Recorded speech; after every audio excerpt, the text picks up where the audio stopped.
Hello, ladies and gentlemen. Welcome to the Joe Emilio Show. I'm your host, Joe Emilio, and tonight I've got a very special guest. Once again, Phil Craig from the Cape Independence Advocacy Group. We had him here. I think this is your third appearance on the show. As you know, we like to talk about the what's happening with the Western Cape secession movement or independence movement. And boy, do we have some news to share. But before we get there, Phil, how are you doing? Yeah, good. Thank you very much, Joe. Nice to be with you as always, and always great to talk about Cape Independence, my favourite subject. I'm sure. All right, so we got some people already in the chats, and please, ladies and gentlemen, do keep the comments going in the live chats. Also, if you're new to the channel, please consider subscribing. Yeah, so for those of you that are in the chats, I will definitely keep an eye on questions, and we'll give about 15 minutes at the end of the show for some questions. So keep them coming in, and I'll keep an eye on. I'll try and remember them as we go on. And thank you so much, Avril, for the birthday wish. Yes, my birthday was yesterday. Thank you so much. Alex, nice to see you. I'll pop that question up again later on. All right, so Phil, big news. But before we get into the into the meat, as it were, I stumbled onto this article, and I you gave a bit of a chuckle when you saw it off air. Um, what do you think of this article? Let's start there. What do you think? How do you feel? Yeah. I think it's great. So I think we've always been of the view that the first requirement of working towards Cape Independence is to get people talking about it. Um, and in the early days, we had to work very hard to get Cape Independence into the media. These days, we have to work far less hard, and people come to us. So yeah, I enjoyed this article. I thought it was great. I thought we had interviews with about comments from about 5 or 6 significant people. And this is exactly the sort of article that we want to see. Yeah, obviously it's in a paper that probably isn't going to sway our way, but they asked for a quote, they took a quote, they published it, and I thought it was handled very fairly, and I enjoyed reading the article. Yes. I like, we've spoken about, and here he is, Alan Windy, and his position on everything. And I'm just going to read. While we understand and sympathize with the concerns that many in our province, sorry, and indeed the country have regarding our country trajectory under the national government, we do not believe that secession from South Africa is a realistic solution.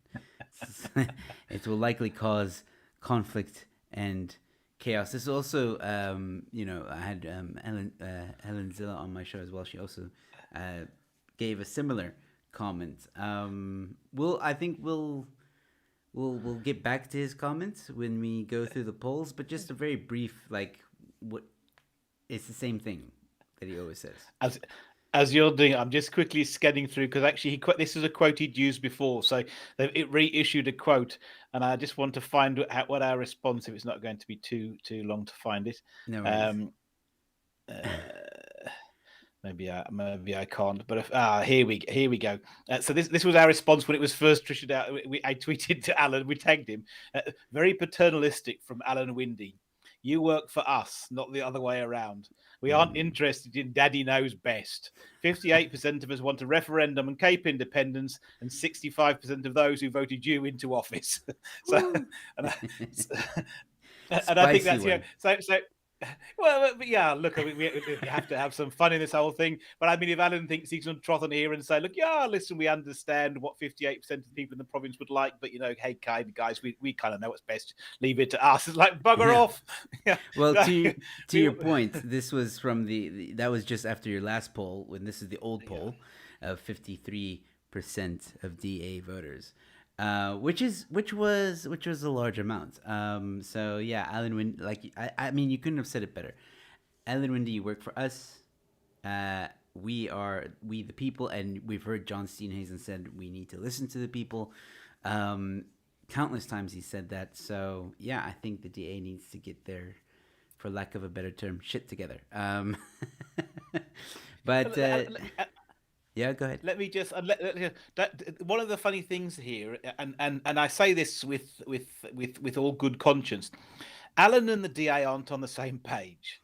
Yeah, that's the key thing here. So we have to really understand. So So for example, I have never spoken to Alan Windy. I have written to him, I have emailed him, we have requested meetings with him. Alan has refused to ever speak to us about Cape Independence, which is completely opposite. The DA engage with us regularly. So you have this real situation, where really odd situation, where the DA as a political party engage with us regularly and about Cape Independence, and in many ways, we obviously have differences, but we have an awful lot of common ground. Mm. And then we have Alan Windy just refusing to speak to us. And I think that, for us, it's actually there's a part of it that's slightly undemocratic, is the honest answer. And it's frustrating, and it has got to come to an end, and it is going to come to an end. There's no question about that. Now we've got this polling, we are going to formally request a referendum. He is the premier, and he will have to respond to us. And I don't mean any ill will. I think Alan's a very, very competent politician, bureaucrat, and whatever you want to call him. I think he's done an excellent job in general for the Western Cape, but he does seem to have a tendency to think that he knows what needs to be done and everybody else should follow, and that really isn't how Cape Independence is going to go. And if Alan is going to get a rude awakening if he thinks he's going to duck us for much longer. Fantastic. Yes, we had a conversation a few weeks ago where you, in confidence, shared with me some of the results, and you said that you would be pursuing, or at least adding a little bit more pressure to the people that have a bit of power. Let's put it that way, which we'll talk about in a moment. But let's get to the meat. Let's get to what I think a lot of people are interested to see. If, for those of you who haven't, you can go in the description below, and you can go to the link of capeindependence.org. It is in the description. You can find the results if you want to follow. We're not going to go through all of them. You can more than again, you guys can check it out for yourself, but I do want to talk about, and this is what it's all about, really, is this stream is all about. Is the Western Cape, are we closer to an independence for the Western Cape? And I think with some of these results, it tells its own story. And here we have 58% of Western Cape voters now support a referendum on Cape independence. What can you tell us about this one, Phil? Well, look, I think this is a really phenomenal and very, very exciting statistic for us, and I think this probably, last time this was at 47% last year, as you can see by the chart on the right, and at that point, we knew we were very, very close to the majority of people wanting a referendum on Cape independence. This one is a game changer. I think if you're in a democratic society, and you now have 58% of the voters in a province saying, "Listen, hey guys, we want a referendum on this subject," and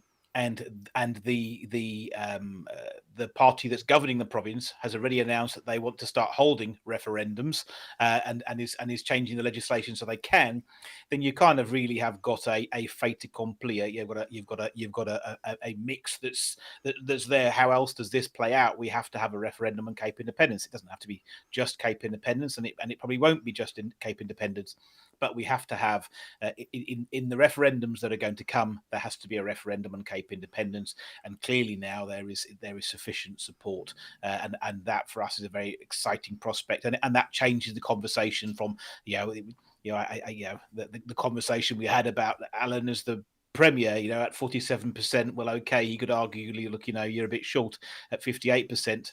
There should be no debate that you've got no right to be ducking the organisation now, and therefore, now we're going to engage.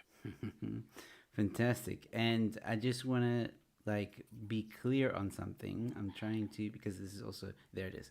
So there is a difference here. This is 58% of Western Cape voters, but Western Cape DA voters now support a referendum. There's 60. I'm correct in saying there's 65% of DA voters. Correct. That's correct. Yeah. So that is also, to your point that you just made now, and talking about Alan Windy and the DA. This again is humongous news.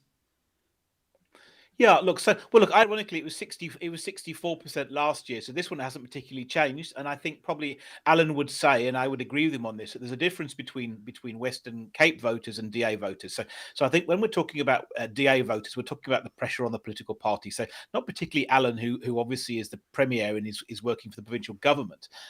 Because he would say, and I would agree with him, he doesn't represent DA voters. He represents all voters. He represents DA voters, but he also represents ANC voters and EFF voters and Freedom Front voters and good voters because he's the premier of everybody. So therefore, the 58% is the critical number for him. But actually, if you now start to swing around to the political DA, the DA political party, then obviously now the 65% of their voters is a hugely significant number. And actually, this is the third poll in 3 years that's confirmed the same number. That 3 years ago there was a poll that the Cape Party did, and perhaps some of the methodology was questionable, so therefore the results were could be questioned, but they had 65% of DA voters wanting a referendum on independence. We ran the professional poll last year and it was 64%, and here it is this year at 65%. So 3 years in a row, we've had 2/3 of DA supporters wanting a referendum on Cape Independence. I think it's very, very clear what DA voters want. Absolutely. I mean, numbers don't lie, and yeah, I think this is very promising. In our last conversation about the Cape Independence, just remind us again, what do you need in order to call this referendum in terms of votes? What do you need? Remind us. What do you need?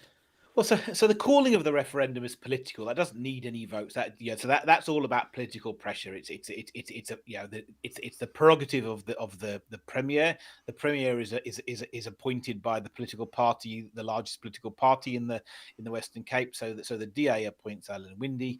Alan Winde is the premier of the Western Cape, and he has the prerogative to call a referendum on Cape independence.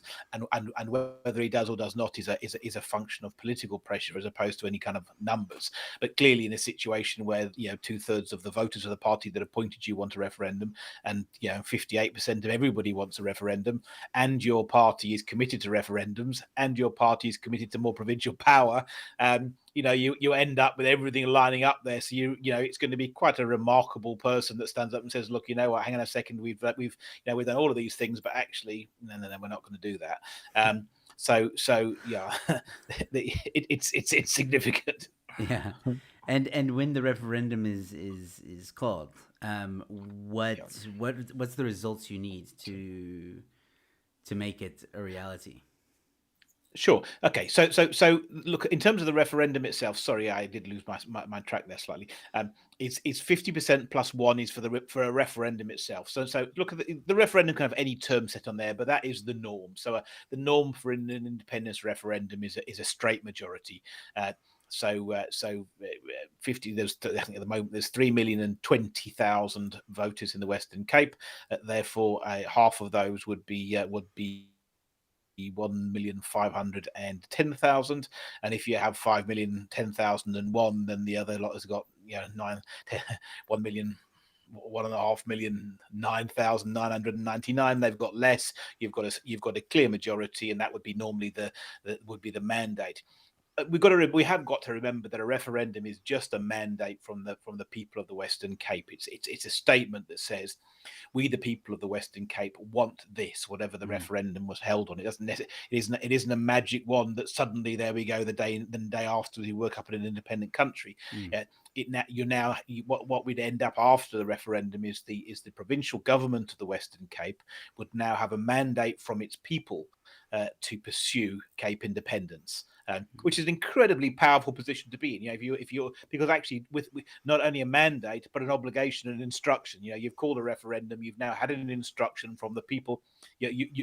Your people, and now you have to go and carry out that, and the provincial government then clearly would be obliged to use their best endeavours to negotiate independence with the national government on the back of the mandate that they've been given by the people who elected them. mm. And just out of curiosity, can anyone, let's say the referendum is held, can anyone in South Africa vote on this referendum, or do you have to have lived or be living in the Western Cape?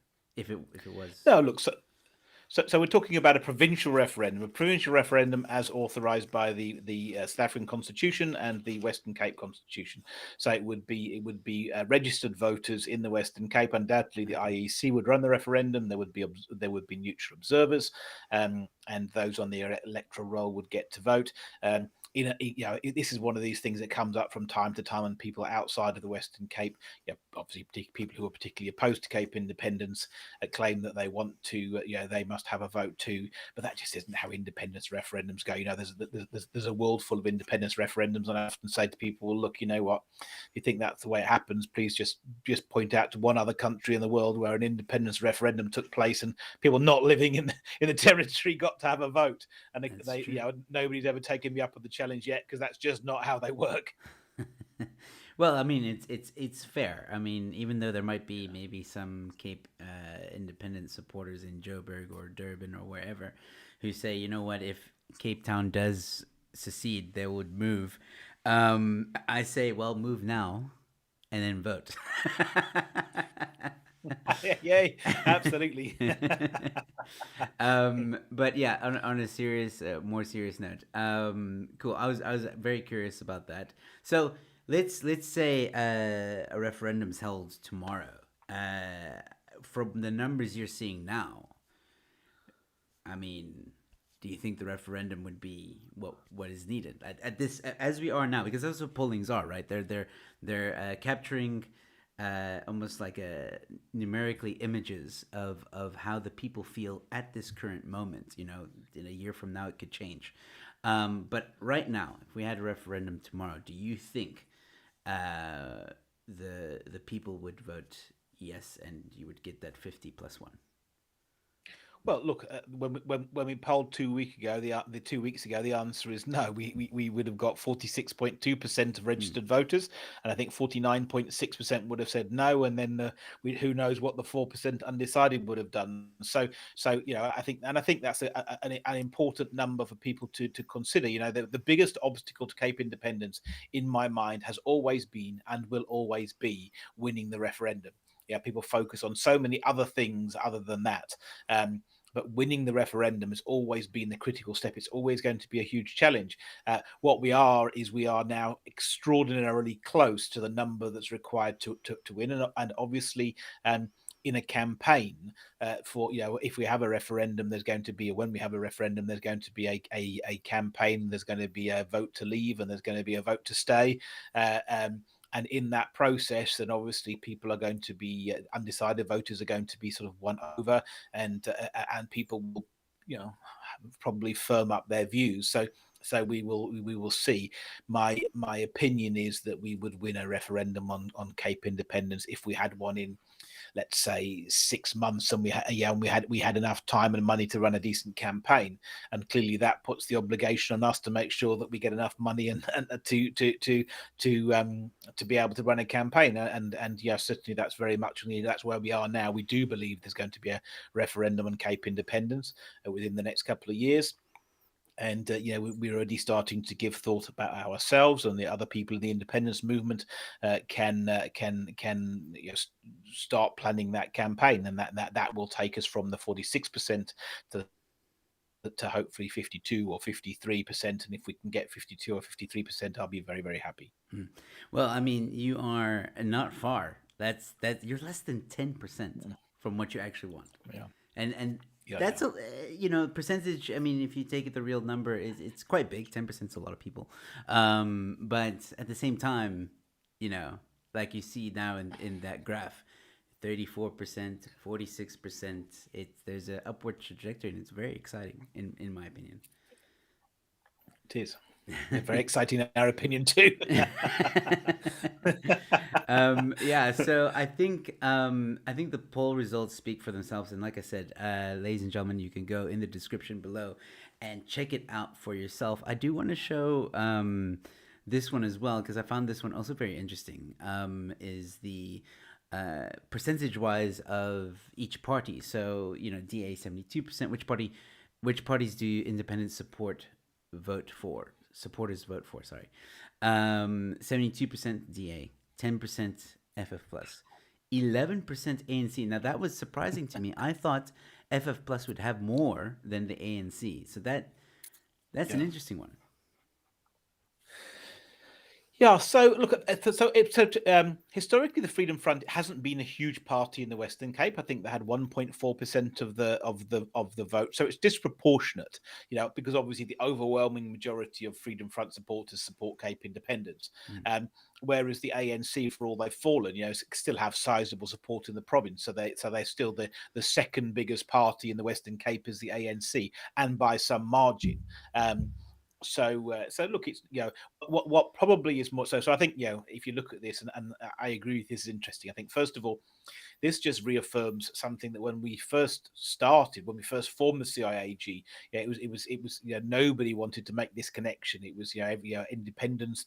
The sort of particularly the sort of more radical independent supporters, absolutely were mortified at the suggestion that somehow the DA would be central to independence. That was it was a fate worse than death. Um, and the DA felt much the same way about independent supporters, and we were always in the middle saying, guys, you're actually the same people. We've always maintained it, showed it in the first poll, and that's only strengthened. So here we are, and we see the link between Cape Independence and the DA is very, very significant. So that's the first one. Obviously, the Freedom Front are overly represented given their support in the province, and that would be natural, but they're very good for them.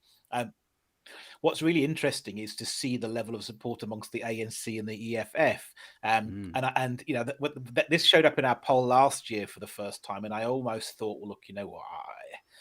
Is that a fault? And in fact, when we ran the poll this year, it's one of the questions we looked at.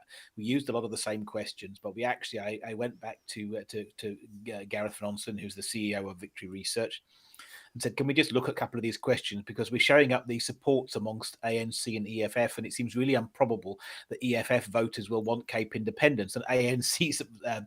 So we actually clarified the question a little bit to make it absolutely sure that people weren't misunderstanding us. But we got exactly the same results this year. And in between time, anecdote. I don't know if you saw the press conference, but there was a Causa guy there, Kulile Mpini, who joined us fairly recently. And actually, through our engagements with him, and he's a fantastic guy. Actually, we've written some really interesting pieces that got nothing to do with Cape Independence. So if you get time, I'll read some of his stuff. But through engaging with him, you start to realise that and I guess it starts to make sense. You realise that there actually are ANC and EFF supporters, because now I know of groups of them that do support Cape Independence, which in itself is quite remarkable.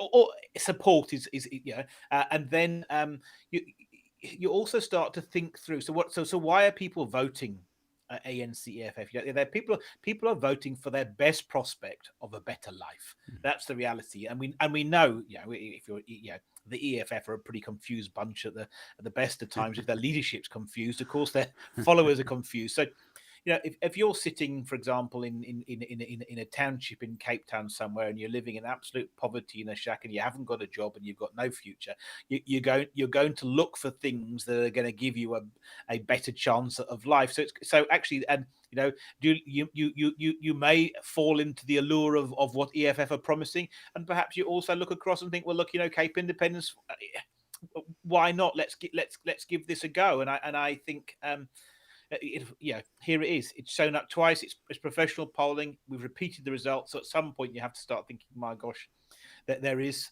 sizable support amongst ANC and EFF. That's sizable. It's not it's not vast volumes, but it's significant. No, absolutely. I just want to also share something here. I just noticed. I don't know if anyone else noticed, but this live, laugh, leave.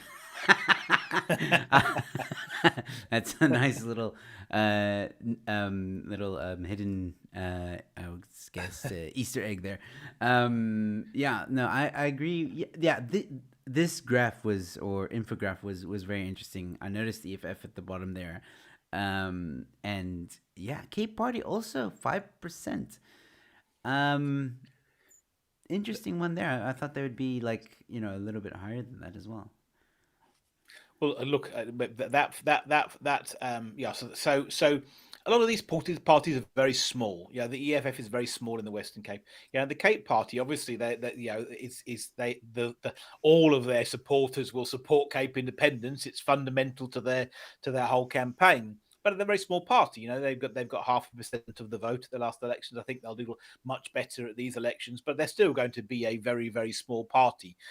So you know, it's you know, they're not going to, just because they're just not a big enough party. So you know, you can look at the obviously the DA comes out top of that, because not only are the biggest party, but also the vast majority of the supporters of the biggest party support Cape independence. So therefore, you have this overwhelming thing. In the other ones, you either have slightly bigger parties with fairly low levels of support, or you have very small parties with high levels of support. And you know, so that when you put those together, it's not a huge amount of people for any specific party. Hmm. Yeah, I agree.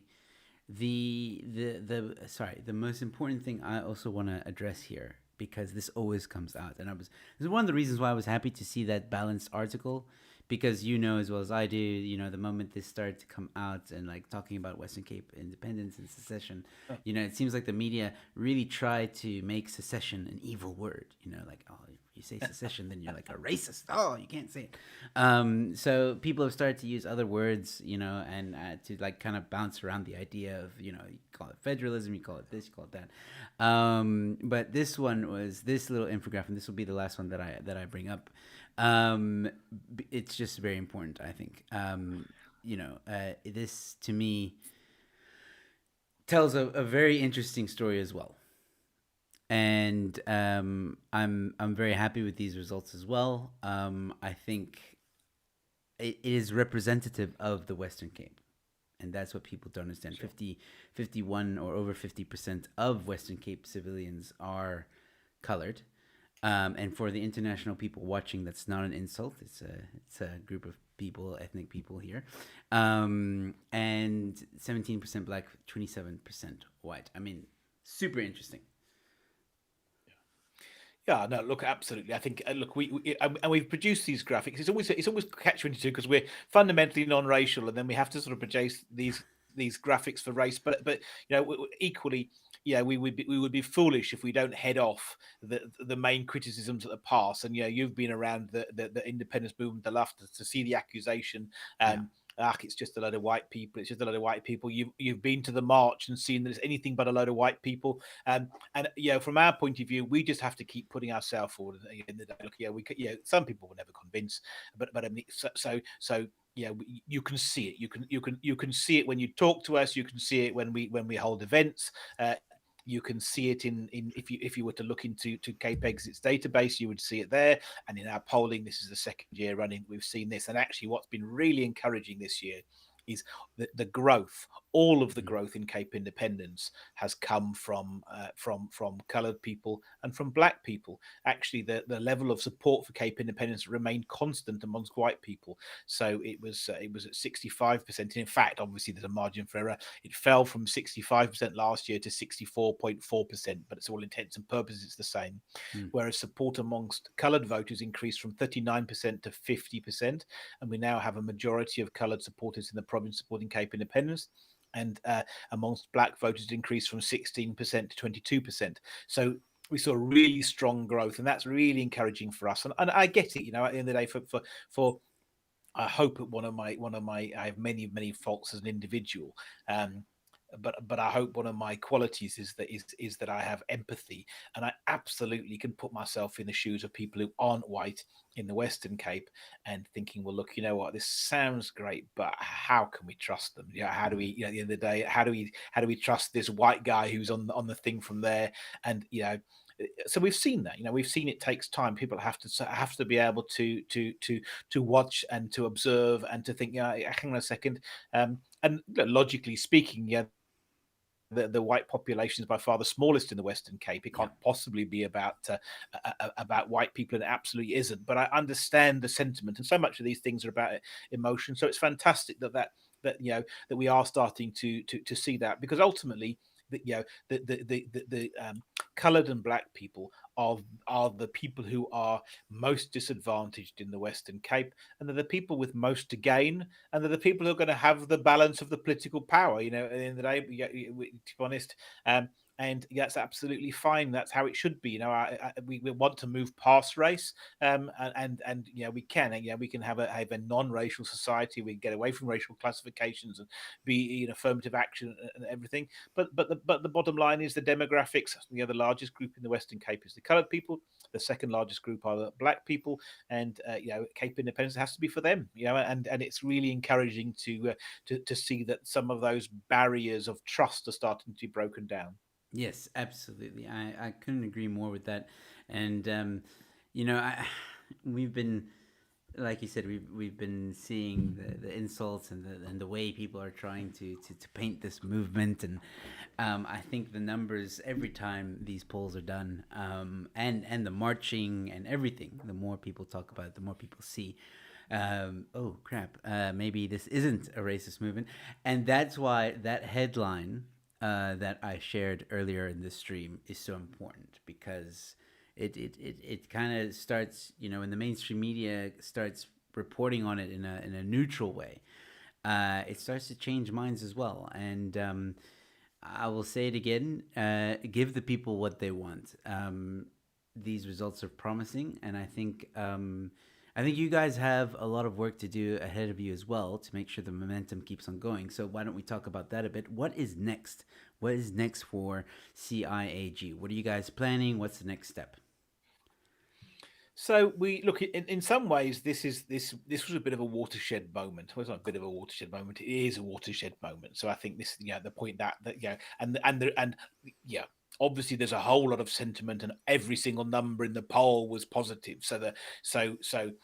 But I mean, the really key one now is the level of support for a referendum. Yeah, Kump and Swill, maybe the two together. Let's say we've now got 58% wanting a referendum, and we've got 46.2% of registered voters who are supporting Cape Independence. So we've got a majority wanting a referendum, and we've got a very real prospect of uh, of uh, um, of winning the referendum. So those two things go together, and that now puts us into a different space. And we're already in a different space because alongside of that, we've got the referendum legislation before Parliament.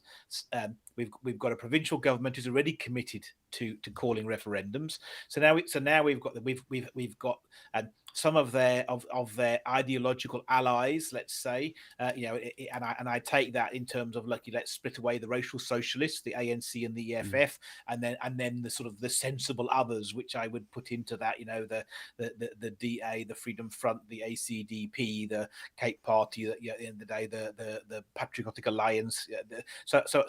A whole group of other parties, and what we're seeing is, we've got the polling results, we've got the referendum legislation, we've got the DA committed to calling referendums, we've got the Freedom Front that's come in, we've there are noises from some of these other political parties now that they kind of like, okay, we're moving towards autonomy, and there are discussions going on behind the scenes.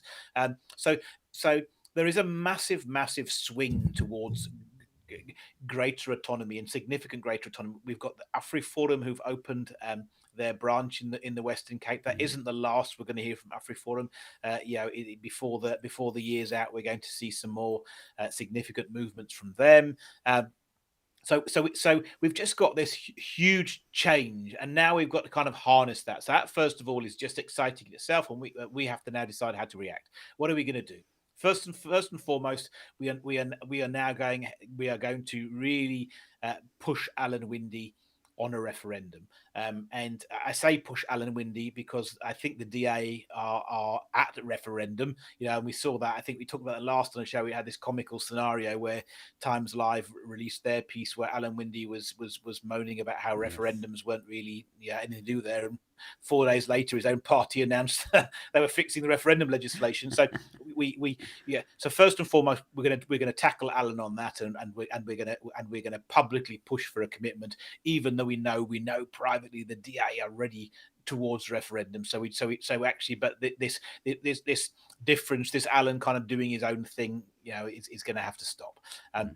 Then obviously we're also going to start with the ANC now. So we've never really, our focus for a long time has been on the DA to get to a referendum. Now we need to start dragging the ANC into this fight. And people won't forget, people won't know, but 18 months ago when we first started, the DA never spoke about Cape Independence. It wasn't on their agenda. They'd never spoken about it. We actively had a policy of making them speak about Cape Independence. It was a plan of ours. And we drew them into it. And once we drew them into it, they were there. And we are now about to start drawing the ANC into it. And interesting, that article you put on, that's the first quote I've ever seen from the ANC on Cape Independence. Cameron Dugmore was in there, and actually the question was, look, best not to have Cape in to promise people things because you're not going to be able to deliver it. Where is it? The unfortunate thing about the statement by Maria, who's from the Freedom Front, Peter Maria, is that it contributes to the illusion that the Western Cape can become a separate country. This is not going to happen. Now that's quite an interesting statement from the ANC, but great. We've got a starting point. We've got a statement. Now we need to start. As soon as you draw them into the fight, it's fine. We're in. And that's the next step. And we also, as we said at the press conference, we now are going to engage Cyril Ramaphosa very publicly over a referendum. So there are two primary targets: Alan Winde and Cyril Ramaphosa. And we will be drawing the ANC into the fight. We're going to go hell for the referendum. What has to go alongside of all of that is then, okay, now how do we play that? And I think that's the conversation. And this weekend there is a meeting of several of the leading players of the independence movement, and that's exactly the conversation we're having. We've agreed we're going for a referendum. So before we called for a referendum, we obviously consulted with our partners at other independence groups and just made sure we're all on the same page, and we are. And now we need to plan our next steps. And I think interesting, people have always talked about greater cooperation. And I think we're likely to see some greater cooperation now from the part. Look, we've always cooperated far better than people have ever imagined, but I think we're likely to see even more cooperation now. And I think as we start to pull towards a referendum, because I think when we've ever spoken, you'll know I've always said a referendum is the great unifier. It doesn't really matter if one thinks we're going through international law and one thinks we're going through the ballot box and another thinks we're going through civil and another. It doesn't really matter. None of us really care who was right. Once we start to get to a referendum, all we want to know is how we're going to get people to vote leave, and that becomes a great unifier. And the referendum question isn't going to be asking about what the political system is going to be, or what this candidate's going to do that. So those things sort of fall by the wayside. They will remain with the individual organisations. But actually, the campaign to get people to vote to leave is just going to be a one question thing, and I think that's what you're going to start to see coming next. So you're going to have this pressure on Winde and Ramaphosa, pressure on the ANC. You're going to see more and more people jumping onto the bandwagon, people that you'll be really quite surprised about, because all of a sudden the provincial autonomy train has left the station and people don't want to get left behind, and every Tom, Dick and Harry is now jumping onto the provincial autonomy train, and happy days for us. And now we start thinking about the referendum, which is almost inevitable, and how we're going to win it. Fantastic.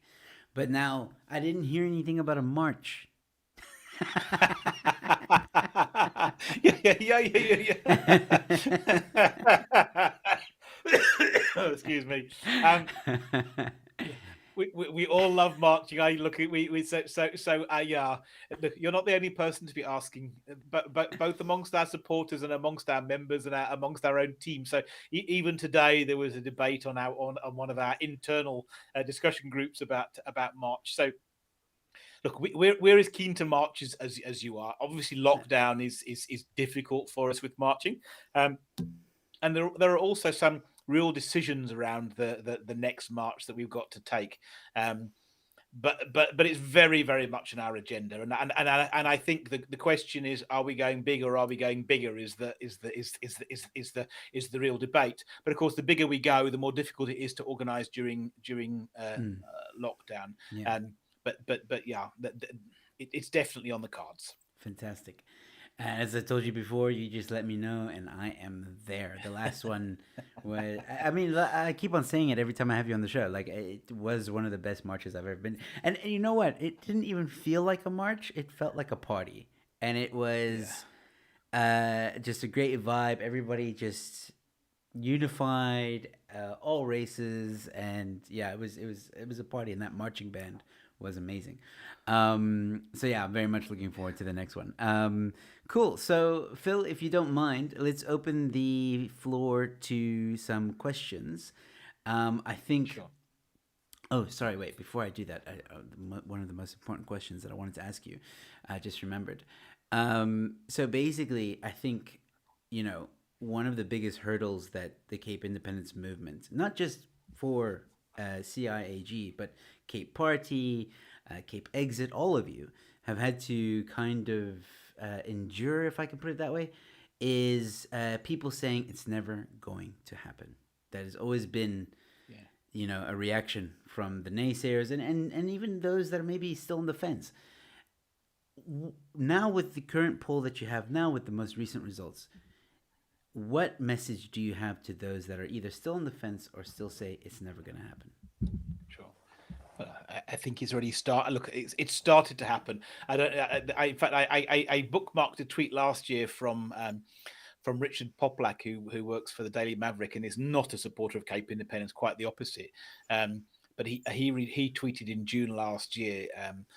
For those of you laughing at the idea of Western Cape secession, it's happening right before your eyes. And actually, I dragged it out last week, maybe this week, and shared it again and said, "Look, how prophetic this tweet's aging rather well." And I think that's the case. So look, there's still a lot of work to be done. But I mean, people are starting to believe. I've almost stopped having that argument. Funny enough, two of the things that I tend to have stopped. People have almost stopped calling us racist. I can't say they stopped completely, but I mean, I would say that accusation has fallen away. We probably get a tiny bit of it now, where it would have been non-stop previously. I think that's almost a battle that's won. And I think in terms of momentum, it's the same thing now. Look, we are going to end up at a referendum of Cape Independence, and we keep saying it. I think people are sort of starting to believe, and some will believe, some will take a bit of time, but as you start to see more and more things, and I think probably in the next 3 or 4 months, there's going to be some really interesting things happening, not just from us, but some really interesting things happening that each bit now just shows people more and more and more, and it's allowed, and we're seeing it. We're starting to reach that critical mass as a movement where people are just feeling they can jump in. No longer do you feel like a complete lunatic if you support Cape Independence. And interestingly enough, we're starting to see it amongst the business community, who were very slow to come to the party. They were super cautious, but we're starting to see that amongst business leaders. We're definitely starting to see it amongst other political parties, who, in one format or another. So an awful lot of people who've been sort of waiting in the wings now, suddenly it's much safer to join in, and the rush has started. And I think the reason the ANC have stayed out of debating so long is they understand that they'll be polarizing. Once the ANC come in and say no way, that helps us. That's the great thing. That's why we want if the ANC, let's say, listen, you can have independence, it'll help us. If the ANC say you can't have independence, it'll help us. So that's one of the reasons why we've got to draw them into the discussion. Absolutely. Sorry, absolutely. I think this all, for those who may still be on the fence or think this isn't going to happen, because there are those that are hell bent to say this is never ever going to happen. Look, I think the important thing to do is, and what I've learned with this movement and speaking to you, is you got to take it step by step. Right now, the focus is building a momentum, which you have, and continue building that, and then get that referendum. And then from there on, once that's achieved and the results are in, we take it from there. So one step at a time. And so far, you guys are well on the way. And I want to thank you for all the hard work that you and your team is doing. And to those of you that are watching, and to those of you that have been supporting Cape Independence Advocacy Group and the others, Cape Exit, Cape Party, all of us on the same team to, for the same mission. Absolutely. So thank you all Yeah, so yeah. much. All, all you need to add to that is, and don't come back, is Cape Independence. Yeah. Absolutely. All right. So let's open the floor. For those of you who have a question for Phil, please start sending them in. I'm going to go back to some of the questions that were asked at the beginning already. Some people had some questions for you, Phil. So this one is from Alex Amos. I've noticed he's also a very big supporter of Cape Independence. Can you ask Phil what he thinks about the Cape Party changing their name to Cape Independence Party, or SIP for short, as I like to call it? Did they do that? Yeah, I think so.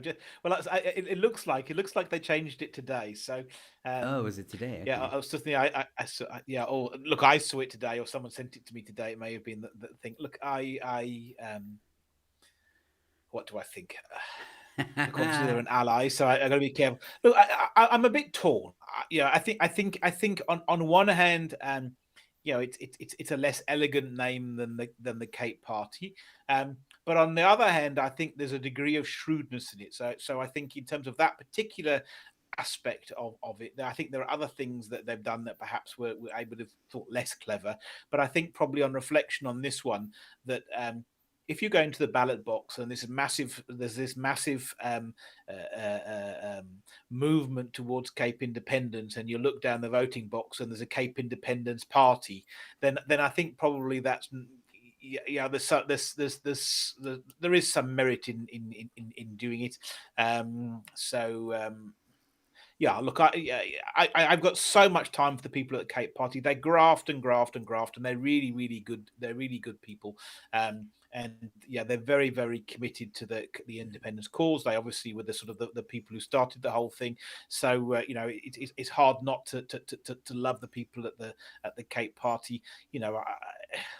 Look, I'm sure they would probably run the CIAG different to me, and I always sort of feel that, yeah, I probably would have taken some different decisions to some of the decisions that they've made.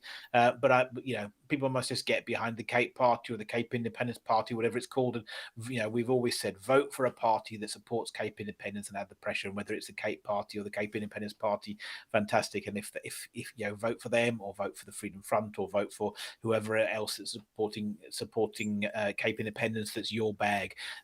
But the Cape Party or the Cape Independence Party are definitely well worth a vote.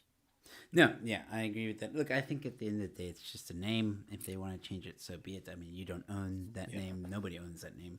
And again, we're all fighting for the same cause. absolutely. So yeah. Do I favor Cape Party, Cape Independence? I think I would favor Cape Party more, but I understand the strategy behind it. So hard to, yeah, it's an interesting move, but one that could pay off in the long run. So there you go. That's my opinion. Sure. All right. So next is from Avril Reeves, who says, "What does Phil think about having to provide proof of vaccination to enter restaurants and other venues?" She says she hears the Western Cape is considering it. Look, one thing we've learned very, very quickly is we're here to promote Cape Independence, and as soon as we stray off that path, then we just divide our own supporters. So vaccination is an incredibly evocative and emotive subject.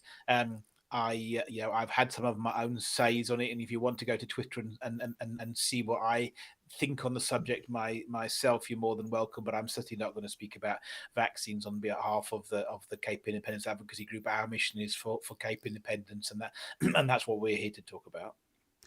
Fantastic answer, and I also second that. If you want to know what I think about vaccines, you can also go to my Twitter account. Um, Also, because YouTube's very, they don't like it when you talk about the jab. So there you go. Yeah. JC McFarlane, can Phil tell us a bit about the scientific method of the polling? Many who oppose independence tried to discredit the polling process. Before, Phil, you get this, the company that did the polling is a highly reputable company, which Phil can tell us what the name is, but they have clients like FNB, big, huge clients in South Africa. Morning Shot, Roman Kabanek explained it very eloquently in his previous episode. Please go check it out. But yeah, Phil, you go ahead. Look, how thoroughly do you want me to answer this? So something very interesting happened. Look, this has become the new "Are you racist?" question. As soon as we poll, a whole lot of people who clearly know nothing about polling rush onto the thing and moan about the size of the poll, with really having no understanding of how polling works at all. So it's the margin for error that is the key thing, not the sample. Yeah, there's a scientific calculation. Obviously, sample size is a factor in there, but it's the margin for error of poll that you have to look at. And the key thing is how representative the sample is. So even people like you saw your I don't know if you count him as a colleague or not, but I mean Ronaldo, he seems to be the leader of Hazel was the first in, and it's so ridiculous. And I've got a lot of time for Ronaldo, but I mean, in all honesty, I have Twitter polls a bigger sample. I don't get, if you have a Twitter poll with 100,000 people, it's less accurate than because actually it's 100,000 people in your echo chamber. It's not representative of the population that you're polling. It's representative of the people that read your page, which is completely different. The whole point of independent polling is that you have a demographically representative sample that is matched for age and location and race and so on. Now, one of the interesting things, and you can tell me whether you want me to read it or not to you, that there was somebody who really was going hell for leather on our Twitter page. There were a few of them about the polling questions, and then one of our followers stepped in and said, "Well, look, why don't you just write to this? Why don't you just write to Victory Research and ask them?" And the person said, "Right, I will." So they did, and I know that because then once they wrote to them, then Victory Research responded to the person in an email, and they copied me in and said, "Look, he is a thing," and they gave a full description of how because what the person wanted, they kept on saying to me, there's a couple of people, and I said, "Look, it's demographically representative." Yeah, but what does that mean? It's like, well, it's demographically representative. No, which, and it just and there was no setting. So actually, but the answer was incredibly thorough. So that person has actually promised Victory Research that they will go onto Twitter and rectify their maligning the sample, whether they do or not. But if you want me to read the email, I'm very happy to read it for you. Do you have it in front of you now? Yeah, I do. I have to find it in 2 seconds. Let me here. No worries. But while you do that, I just want to show people this is Victory Research. I'm on their website now. You can see they do polls and a whole lot of other marketing things. But here are some of their clients. Their First Rand Bank, IRR, City Press, Uber, and a whole lot of other very well known, even the DA report. Businesses. I mean, this is not some fly-by company thing. This is a company that's been used by reputable companies to do marketing research, and yeah, there's a science to it. So yeah, Phil, if you're ready. Okay, here we go. The poll was conducted telephonically using a single frame random digit dialing sampling design in line with best international practice. Briefly, the sampling frame consists of every potential cell phone number in existence in South Africa from which a probability sample is drawn. Only Western Cape residents were included in the final sample. The approach ensures that every number stands an equal chance of being included in the study, which is the most basic condition that must be met for surveys results to be generalizable to the population from which a sample is drawn. It also ensures that we avoid the coverage error induced by calling off consumer lists, which by definition cannot contain every active cell phone number. Mobile networks cover 99.8% of the South African population, and SIM card penetration passes the 100% mark in the third quarter of 2008 and currently stands at 160% of the South African population and 215% if only including South Africans 10 years and older, giving coverage which for all practical purposes can be said to be universal. It's actually higher than this now. These figures are a couple of years old. Data is post-stratified, calibrated on population group, age, language, gender, province, level of education, and residential area using a ranking algorithm to ensure that it matches the population totals. This ensures that we adjust for any underrepresentation of key demographic groups in the data, which might occur due to random sampling error found at every survey and non-response error.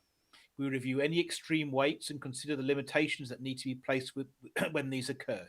I haven't gone into our various quality control mechanisms here, of which there are various. This is a random representative sample in terms of all key demographics: age, gender, race, income, geographic location with a rural urban split, and language. So that, I mean, that and that is the explains it. description. Yeah. Yeah. That definitely explains it. And obviously, yeah, like Phil said, if you want more detail, I guess get in touch with Victory Research. But I think, it's not, again, Victory Research is not a fly-by company or some, auntie's cousin thing that CIAG was like, oh yeah, I'll let my cousin do it. No, this this is a legitimate company that knows what they're doing, and they've been doing this for many years. Yeah. And Joe, rather than everybody bother Victory Research, I will take look. I'll take out the email addresses and stuff, but I will take a screen print of that section of the email, and I'll put it on our Twitter account, Oh, and fantastic. then you can go and have a look, and you can read the description, and there you will see exactly what was asked. And hopefully, when you've read that, anybody who has any doubts that this isn't an absolutely representative sample should have those doubts allayed. Fantastic. All right. Then there's another two questions very quickly before we sign off. Once again, JC McFarlane. If we don't receive a favorable outcome in the first referendum, don't give up. We go again, like Scotland. So I guess what he's asking is, if we don't get a favorable result in the first one, do we go again? Sure. It's an interesting question. So I think if we have an out and out independence referendum, it's going to be very very difficult to go again. I think we'll have one shot at a single question referendum. But I think what's likely to happen is, I think our first referendum, if I may call it that, I think that the Referendum Act allows for multiple question referendums. And I think the DA has already got a lot of things it wants to call referendums on. So what I'm envisaging, what I'm thinking is going to be the case, is that we're going to see um, a multi-question referendum, and I think we're going to see questions on there about other things as well as Cape independence, and I think quite possibly we're going to see about other systems of government. So you may well find that, for example, there's a referendum on federalism as well as on Cape independence. So, and I think in that scenario, the I think we would be able to have our cake and eat it. In that scenario, if that is what happens, and my suspicion is going to be what's going to happen, is, clearly, if there's a referendum for federalism and Cape independence, I think you're going to find that federalism will get more support than Cape independence, because it's less of a radical solution. Because it doesn't fix economic policy. For me, it isn't one that works, but that's fine. So I think in that scenario, let's say you end up getting 47% for Cape independence, that would be of no consequence at all. I think you would then be close enough that actually, if the DA didn't deliver federalism, which I don't think they can, then you would then move on and say, right, well, now we need a dedicated referendum on Cape independence, because people who may have favoured federalism but couldn't but realise now it can't happen are likely to change their view on Cape independence. And I think in that scenario you might get a second referendum. But I think in terms of a single one, no, I think we've got one crack at this, and we have to make sure that we win it. And apart from anything else, we all know that 10 years down, that 10 years in Scotland doesn't really change very much. 10 years in South Africa under the ANC government is a very different scenario. Yeah, you could say that again. One just has to look at the past 10 years alone to see the difference. Yeah. But yeah, okay, so final question. And this is from Mitchell. I'm not sure how to pronounce his last name.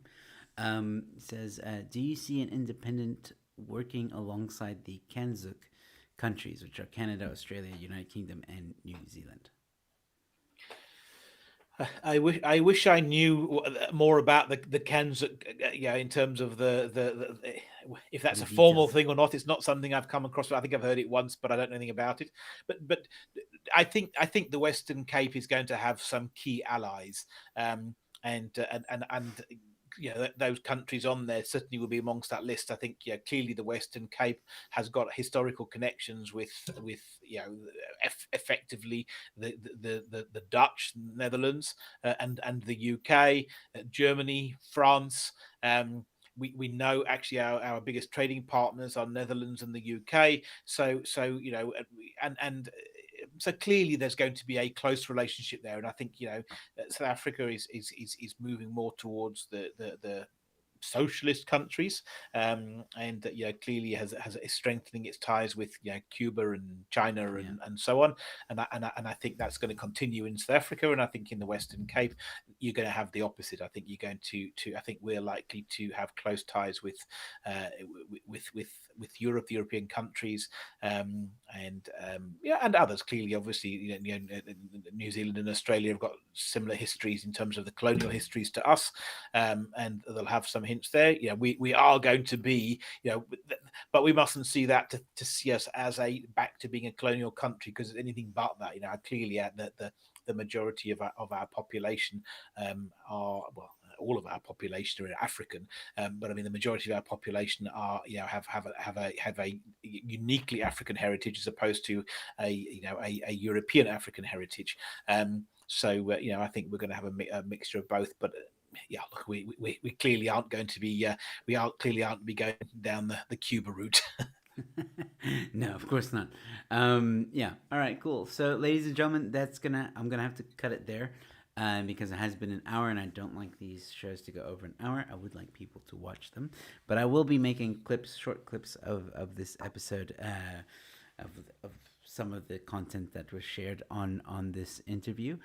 Phil, once again, thank you so much for joining me and keeping us up to date with what's happening with the Cape Independence Movement, and of course the Cape Independence Advocacy Group. Once again, ladies and gentlemen, you can go in the link in the description and you can check out their website, where they do have a very, like, we only touched a few things on the poll results. There's far more information, so please, I urge you to please go check out the website, see more details of the polling, and support them if you like the work that they're doing.